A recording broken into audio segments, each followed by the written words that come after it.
खाइ छी भांग गोला तकियो हमरा पर दुखियारी छी।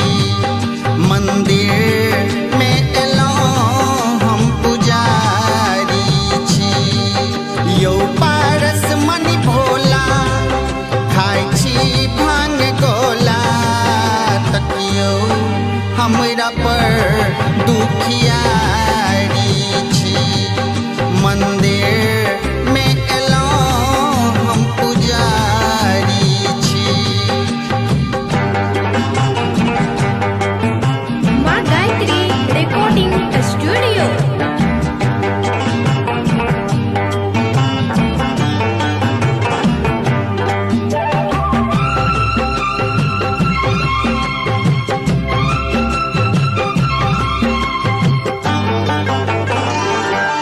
डम डम डमरू बजई डार में बगचाला आहा भस्म रमेन गर्दनी सर्पमाला आहा भस्म रमेन गर्दनी सर्पमाला।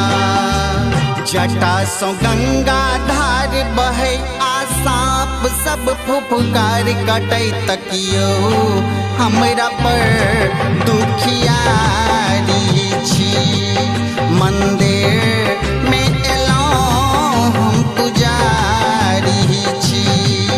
यौ पारस मणि भोला खाइ छी भांग गोला तकियो हमरा पर दुखियारी छी।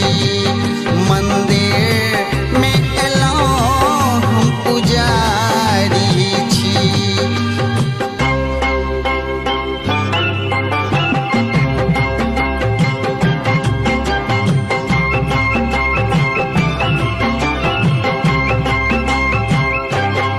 अभी आप सुन रहे हैं सावरिया म्यूजिक।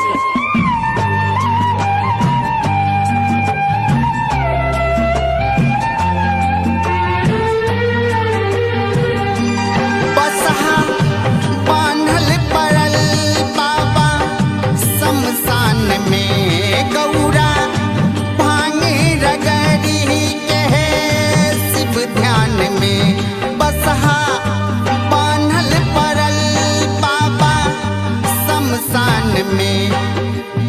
कार्तिक उमहर किलोल करे गणपतिया मूसक घोल करे तकियो हमरा पर दुखियारी छी। मंदिर में एलौं हम पुजारी छी।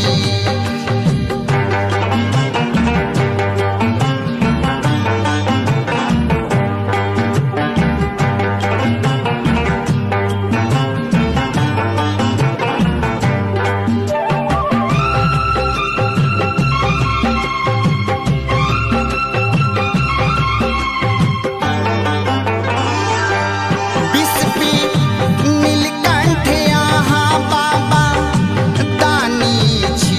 हे त्रिलोकी त्रिनेत्र यहाँ मसानी छी। हे त्रिलोकी त्रिनेत्र यहाँ मसानी छी।